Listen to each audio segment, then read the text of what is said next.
हे बाबू तोर बाबूजी रे देख ना मैं वो सीएसके के जर्सी पहन के पगलाइल बड़न।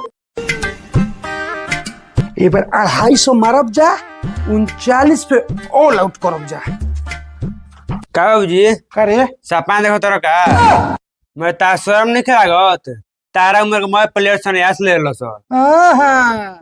बाराती में कतनो नौजवान आदमी जाले एगो बूढ़ा ना जाला नो उ बारात सेक्शन ना होला।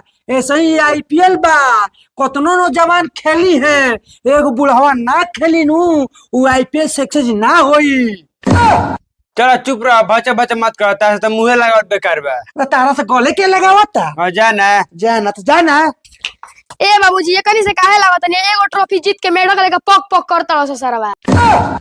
तू तो चुपे रह तार खेल काल देखनी 2 दिन के लौड़ा छोड़ा हरा के चल गइल खाली नाम बा मुंबई इंडियन काम छाट बराबर बा।